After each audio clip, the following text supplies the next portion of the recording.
বিসমিল্লাহির রহমানির রহিম।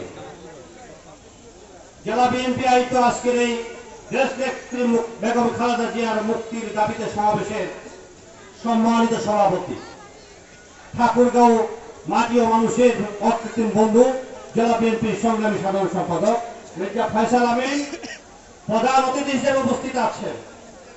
90 দশকের রাজপথ কাঁপানো নেতা, যার মাঠে, রাজপথে, ময়দানে এবং টক শোতে যার টেবিল চাপড়ানো বক্তব্য এবং কথায় আওয়ামী লীগ মাঝে মাঝে ভীত হয়ে যায়, বিএনপি মাননীয় চেয়ারপারসনের উপদেষ্টা অ্যাডভোকেট সৈয়দ মোয়াজ্জেম হোসেন আলাল, সাবেক এমপি মহোদয় এবং জেলা বিএনপি সংগ্রামী নেতৃবৃন্দ, সকল অঙ্গ সহযোগী সংগঠনের নেতৃবৃন্দ, আমার সামনে উপস্থিত বিএনপি এবং অঙ্গ সংগঠন সহ প্রিয় ঠাকুরগাঁওবাসী, সকলের প্রতি আমার সালাম, আসসালামু আলাইকুম।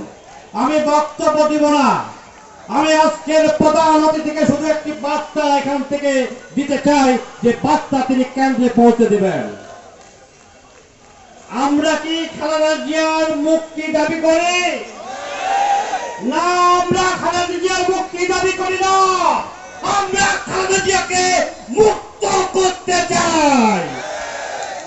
তাই যদি মুক্ত করতে হয়, তাই আমরা ঠাকুরগাঁয়ের মানুষ, মির্জা আলমগীরের জন্মভূমির মানুষ, মির্জা আলমগীরকে যেভাবে ভালোবাসে তার থেকে বেশি ভালোবাসে বেগম খালেদা জিয়াকে।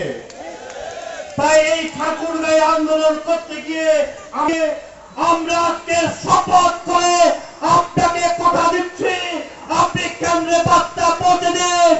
আগামী দিনে সকল আন্দোলন সংগ্রাম বাংলাদেশে কি হবে জানি না, ঠাকুরগাঁয়ে আওয়ামী লীগ এবং প্রশাসনকে পরাজিত করে আমরা বিজয় নিশ্চিত করব। তাই আমি আমার বক্তব্য না বাড়িয়ে, সবাই কম, আজকের প্রধান অতিথি কষ্ট করে এসেছেন, তাকে ধন্যবাদ জানিয়ে, আজকে বিভিন্ন ইউনিয়ন থেকে দিনভর বৃষ্টি হচ্ছে, এখন অন্যান্য উপজেলায় বৃষ্টি হচ্ছে, মানুষ আসতে পারছে না, কষ্ট করে এসেছেন, তাই সকলকে ধন্যবাদ জানিয়ে আমার বক্তব্য শেষ করছি। খোদা হাফেজ। বাংলাদেশ জিন্দাবাদ।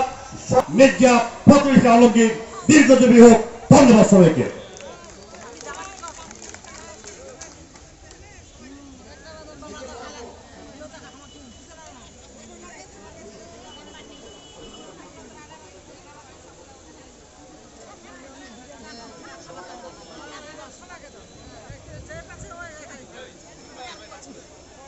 ঠাকুরগাঁও জেলা বিএনপি আয়োজিত দেশ ও নেত্রী মুক্তির আন্দোলনের এই সমাবেশের সম্মানিত সভাপতি, ঠাকুরগাঁও জেলা বিএনপির সম্মানিত, তুমি ভালো থাকলেই ভালো থাকে বাংলাদেশ। কে সেই নেত্রী?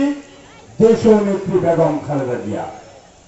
আমরা এই ধাপে আন্দোলনে কেন্দ্রের ঘোষণা অনুযায়ী, কেন্দ্রের নির্দেশনা অনুযায়ী আমরা দেশ ও নেত্রীর মুক্তির আন্দোলন শুরু করেছি।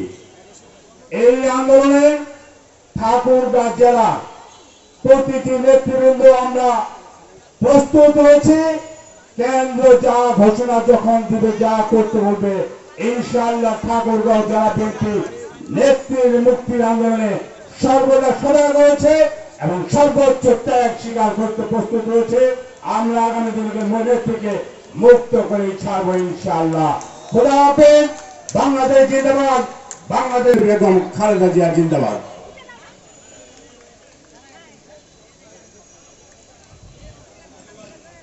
ধন্যবাদ জনাব এস.এম. মজিদুল ইসলামকে। এ পর্যায়ে সংক্ষিপ্ত আকার বক্তব্য রাখবার জন্য আহ্বান করছি বীরগঞ্জ উপজেলা বিএনপির সংগ্রামী সভাপতি, সাবেক এমপি জনাব জাহিদুল ইসলামকে সংক্ষিপ্ত আকার বক্তব্য রাখবার জন্য আহ্বান করছি। জনাব জাহিদুল ইসলাম।